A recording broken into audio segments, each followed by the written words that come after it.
what did I miss? Yeah. I mean, why didn't I make him go? And come on, let's just go get checked out, you know? Yeah. And I don't know. I don't know if they would have seen it. You don't know any of that, Right. but yeah, I have regrets. And then I second guess. What if I'd given him one more day? Yeah. Would he have opened his eyes?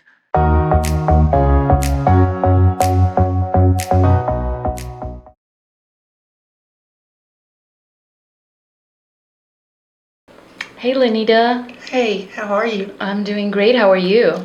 I'm fine. All right. Well, welcome to Navigating Life podcast. Thank you. Can you tell us a little bit about yourself? I grew up early years in Missouri, in the southwestern part of the state. And then summer before third grade, we moved to Ponca City, Oklahoma. And I was in Ponca City, Oklahoma until we moved here almost 16 years ago. Okay. And so I was raised there, raised my family there. And then, you know, my first husband passed away, married John, and then we moved down here with ConocoPhillips. I know you have been through a very difficult, challenging phase in your life. And this was when everybody was trying to figure out the pandemic. Yes. And take us to the time. This was around Thanksgiving. Saturday before. And something major had happened. So will you share about that, please? John would go to a Bible study on Saturday mornings. He was on his way back on Woodlands Parkway, got distracted by the sailboats. It was a beautiful day, and they were all out on Lake Woodlands, and he had a single car accident. Actually ran the pickup into that barrier there, but on Woodlands Parkway at the lake. And he called me and told me what had happened.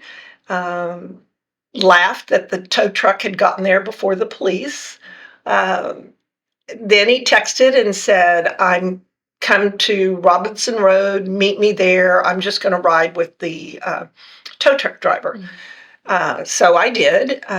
They asked him if he wanted, to seek medical attention, and he said no, he was fine. But the two airbags had deployed.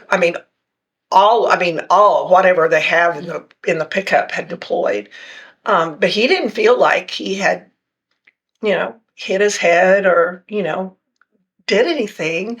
So when I saw him at the, where they dropped off his truck, I did the normal thing. I looked at his eyes. I asked him if he was all right, asked him if anything hurt, did his neck pop, and he said he was fine. We cleaned up the pickup and took all of his stuff out because basically it was going to be totaled. And then we came home and we ran errands, and I think he took a nap that afternoon, but that's not unusual. You didn't suspect anything was wrong, like he seemed fine, and Right, yeah. you went about your day. And so Sunday was when you noticed something, or right. Or John brought something to your attention. Right. He actually went to church. I didn't. I'd been exposed to COVID, so I did not go to church that day, but he did. And came home. We had lunch, and he took a nap that afternoon, which was not unusual on a Sunday afternoon because was there early. And then he had a Fresh Hope. It's a mental health group that he was ministering to, and so he had a Zoom meeting. And about 5:15 that evening, and the meeting had started at 4, he came out and said, "I have a headache. I'm gonna get something." Went to the cabinet, whatever, got something, went back in, and then at 5:45, when it was over, he came back out and said, "Well, that didn't work. I need something else. My head is killing me."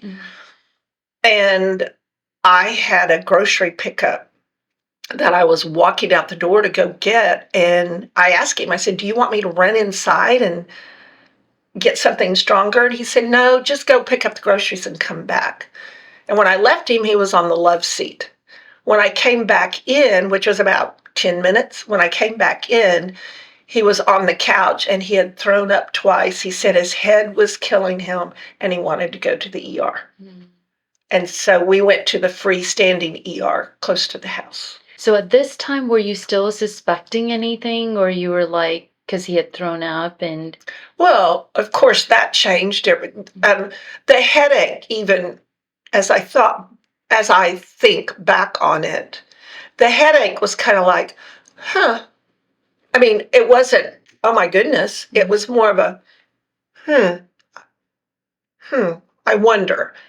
And then, then when it was worse, and then to get back and hear that he was throwing up, then I knew. I coached for 16 years, and all those signs to look at the eyes, and if someone starts throwing up, there's different things you're told about a concussion. Right. So, yeah, I knew then, but beforehand he kept saying nothing. I mean, I've gone over that in my head a million times. What did I miss? Yeah. So you're at the ER, and so how did it play out in the ER? Well, when we got in there, his blood pressure was through the roof. And they were putting him in one room, and they moved him to the room right across from the desk, the nurse and doctor's desk. And they put him there because they wanted to keep an eye on him. And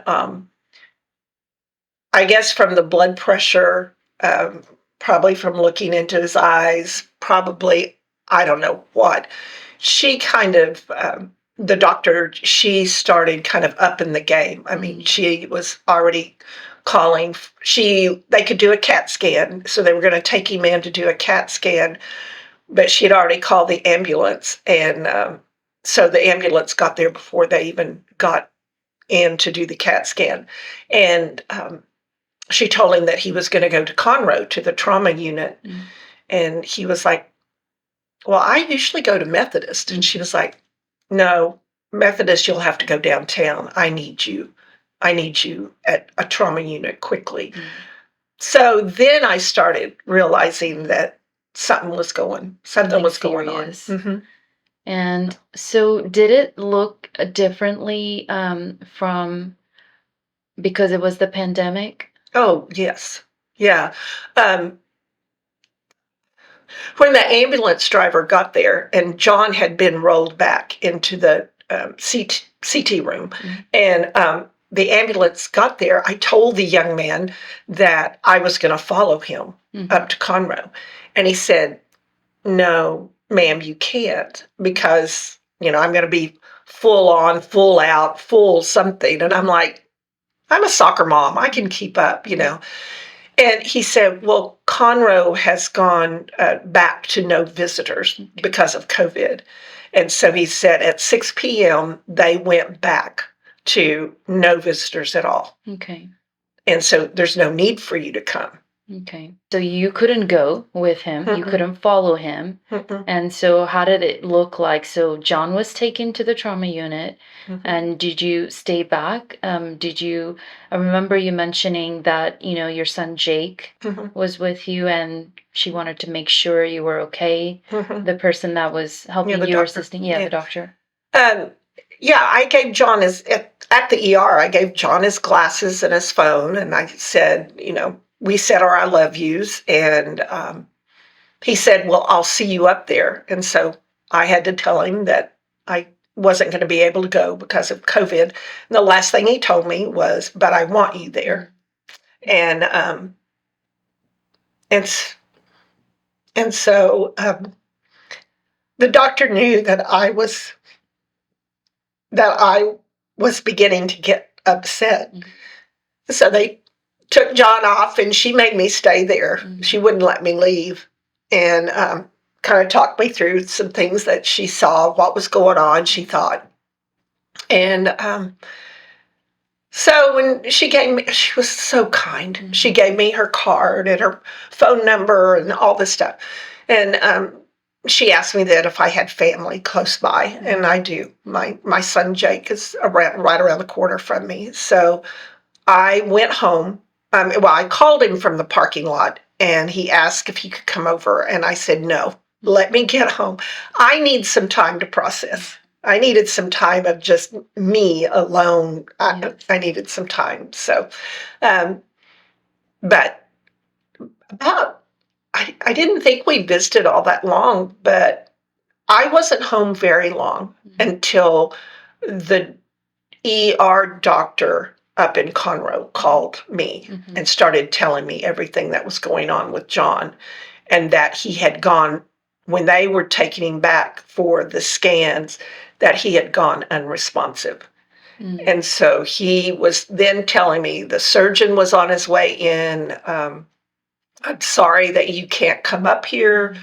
I will try to, we will keep in touch via the phone. Again, do you have family? Is someone going to be with you? So, and then that's when I called Jake. Yeah. I'm so sorry because I know it's hard, right? Because it feels like everything was happening so suddenly, right? And it's not like, and also you couldn't be with him. Right. And so I can only imagine what you were going through at that moment and trying to process. Like you said, you needed a minute to process, what was going on. And so what did they take John into surgery at that point? Yeah, they did. Soon after the doctor had called, the nurse from the ER called. And she, excuse me, she told me everything the doctor had told me. And they were chatting. I mean, we were chatting, but I could hear people talking in the background. And so she paused a minute and asked me, I heard her chatting, and then she came back on and she said, Mrs. Hereford, how close are you to the hospital? So I told her where I was, and she said, can you get here? Do you have someone who will drive you? Can you get here? She goes, we're going to let you go into the surgery waiting room. And so about that time, Jake was walking in the door. And so we loaded up and went up there. And all of this, now then, time-wise, it's 8 o'clock or 9. It's getting late by the time all this happens. And so we drive up there, and they let me in through the emergency room and then took me on up to the surgery waiting area. And Jake waited in the parking lot for me. So you weren't able to talk to him before the surgery. So you waited in the waiting room, and then what happened? They were very kind. An aide brought me to the waiting room, told me that he had been with John, and that they wanted me to know it was serious. And then a nurse came with John's ring and a couple of things, and gave to me and told me he was doing well during the surgery. And then afterwards, the doctor came out and talked. And by this time, it's after midnight. It's 1 o'clock or something. Because they did a craniotomy, and they said that that he had a fountain, that the blood, was like a fountain that they had to get stopped, which they did. But and they left. They gave extra time there for John to become a little responsive, but his eyes were not reacting as they had hoped. And so then he began to prepare me that they were going to give him 24, 48 hours. And then and he told me with an older patient who has been on blood thinners because of John's heart issues, that this is hard to come out of. Yeah. What was the diagnosis? What did they say it was? What had happened actually? And well, he had a subdural hematoma. Hematoma. Huge. Mm. And so that's like a brain bleed, right? And It so, had pushed his brain. I mean, by the time they got in there, it had pushed his brain over, which affected the brain stem. So, and so this still Sunday night? this was early Monday Monday morning. morning. Yeah. So and they said, we'll know something in 24 to 48 hours. And so you went home and you waited? Yeah, Jake was still waiting in the parking lot. So we went home, and then they told me, because of COVID, that I might just have to hear information via the phone. But the surgeon tried very hard the night of the surgery to get me into his room for me just to see him.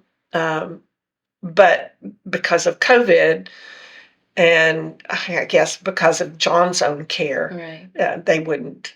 And he was on the floor. The other end of the floor, just around the corner from him, were the COVID patients. Okay. So they had to be very protective of us even coming up there. Right. But asking if I could be up there by 2:00, and I would meet with the surgeon and also the hospitalist. So, Lanita, you went back to the hospital that afternoon. So, what conspired at that time?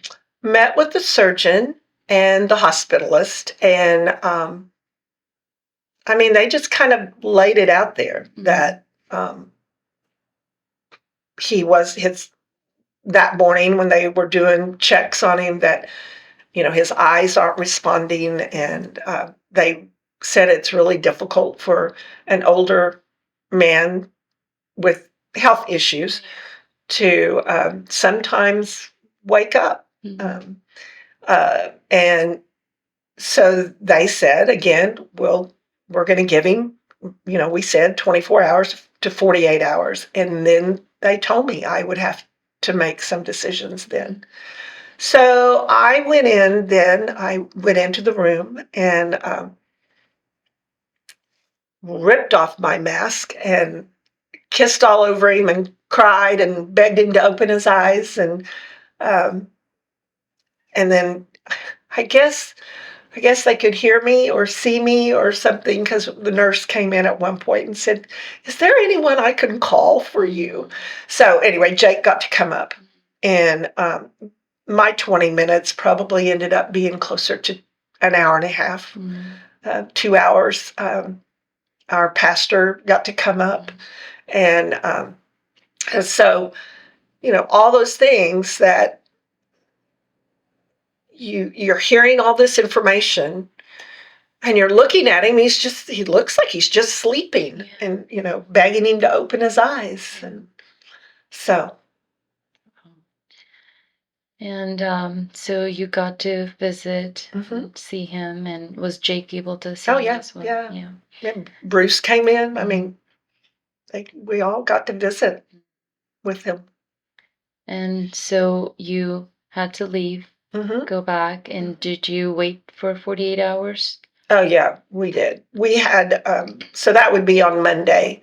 And then Thursday was going to be Thanksgiving, and all the kids were coming to our house for Thanksgiving. And then over the weekend, the Friday, Saturday, Sunday, now on Friday, they were telling us that by Monday we needed to make up our minds on what we would do. If we could do a trach and a feeding tube and come home with hospice care, or we could go to a facility. But John was having other issues. He had had a stroke.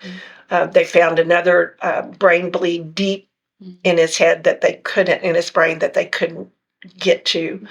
There was just different things that were starting to happen, and he wouldn't open his eyes, and we had quite a few FaceTime conversations. My daughter is in Israel, so she couldn't come. It was COVID. Yeah. She couldn't come, and Israel was really strict. And so we had long, hard FaceTime conversations with what was next, and a lot of prayer. Yeah. I mean, your brain knows what you should do. Yeah. I mean, he wasn't living, and we've had these conversations. I mean, John was divorced, I was widowed, and so that caused us to talk about the hard stuff. And we had these conversations, and you know, in fact, probably 4 weeks before the accident, Mhm. John was watching the news, and of course, it was COVID, it was the election, it was the Black Lives Matters. That there was something else kind of crazy going on, and he stood up from the love seat, turned off the TV, and he goes, "When Jesus calls me home, I'm ready." And um, truthfully, I think that was a gift for me. Um, and we, like I said, the kids, we all came to an agreement that he would be really upset with us if we kept him alive with a trach and a feeding tube. So I had to sign the papers.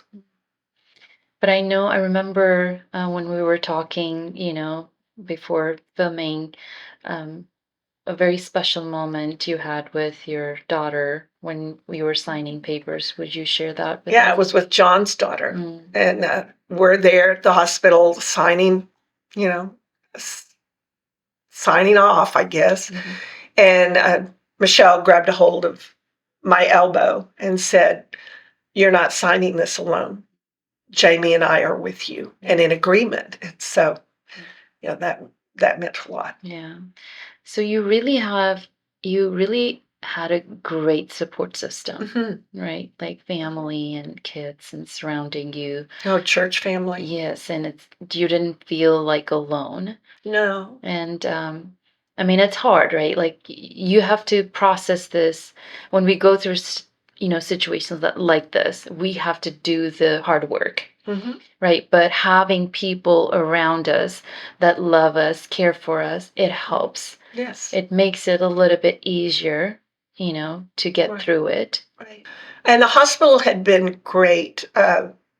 The day before, on Sunday afternoon, they let all the in-laws come. So the son-in-laws and the daughter-in-laws, they let them come up and say goodbye, because we had made the decision.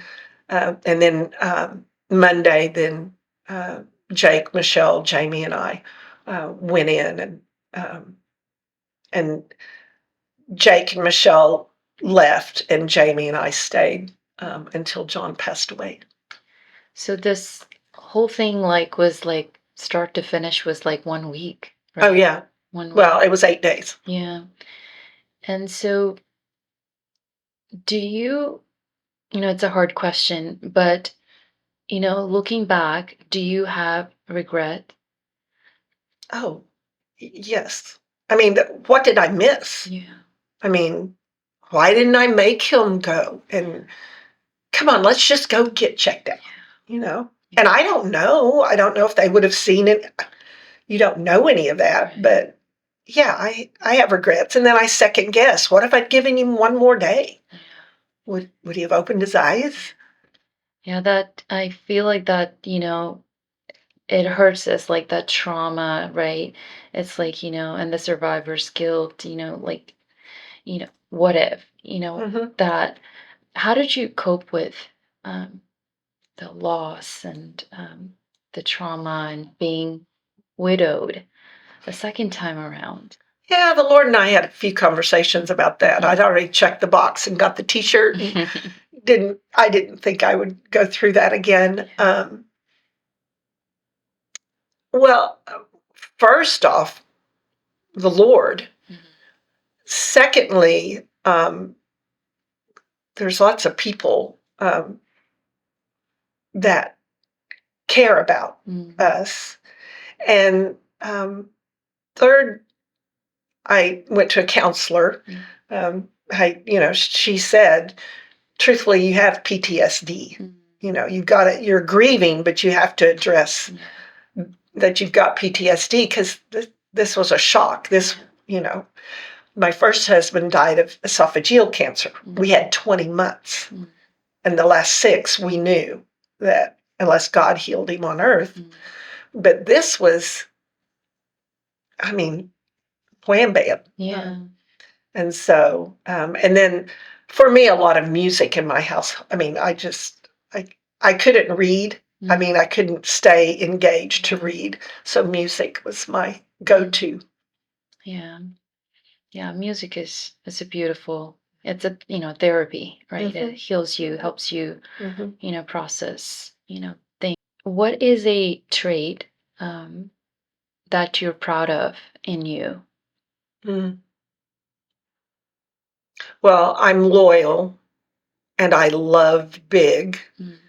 And my mother loved big. And so it was easy to see how to do that. And I appreciate the loyalty in my friends as well. So, and then I'm fun. I love that. I love those. Your mom modeled that to you. How to love big. Yeah. I love that. Lanita, what are some life lessons that you've learned from this experience? Well, know the password to phones and computers. Because everything's on them. Once you get into the phone, because they keep all the passwords for you. Yeah. But know your passwords. Have all your papers signed and delivered, whether it's at the bank. Make sure you have beneficiaries. That makes everything so much easier just to transfer over. Those 3, I think. And I know you mentioned about the will. Oh, yes. Have a will. Yeah. Even if it's very simple, have a will because it makes everything a lot easier. Yeah. And less to the will is better. Yeah. Don't try to give everybody their stuff in the will. Less. Like less a general. To have just a general will that if something happens to you, then whomever is next in line, Right. Yeah. I love what you shared, that you and John were able to talk about death and stuff like that, because I feel like most couples don't feel comfortable talking about death, right? And it's like the end of everything. So I'm glad you guys were able to do that. Right. And obviously that was from the experience, life lessons that you had learned from your, previous husband, right? And that journey. You've got to take care. I know when we first get married, we're young and in love, or you don't want to jinx it or whatever by bringing it up. But we've got to be prepared. Right. Like we prepare for a hurricane, you've got to be prepared in case. When you're going through, trying to figure all this out, you're in the ER and trying to figure it out, and you don't have the energy or this, space in your mind to like work out all these things like passwords. Those are simple things that we don't think about, right? Like to have those at hand, like bank passwords or, phone passwords or anything important, right? To have access your spouse or whoever, like you said, beneficiary, like have those things written down or that they are aware of in case of an emergency, so that that's the last thing on your mind, right? Like you don't want to be thinking about those things. I don't know, just before we started filming, you were talking about you were organizing papers. Yeah. And this is after 2.5 years. Right. And right. It's hard. Right. He did all that. And so now that I'm doing all that, and he did it differently. And I've got to figure out my way. Yeah. So, Lanita, thank you so much. You're welcome. Thank you for having me.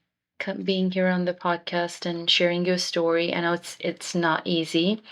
The point of this podcast is to share these stories, give hope, right, through your stories. Maybe share some practical tips and advice on, hey, maybe don't do these things or maybe do these things, Thank you for watching or listening to our podcast. And consider subscribing if this content has helped you. Just take one step at a time, especially when you're going through trauma or a difficulty or tragedy. Take one day at a time. Taking care of yourself is not selfish. No. Right, because you need to take care of yourself. And ask questions. Yeah, ask questions. Yes. Have the doctors, of the nurses, if you're in that situation. Yeah. Thank you, Lanita. Appreciate it. Thank you, everyone. We'll see y'all next time. Bye. Bye.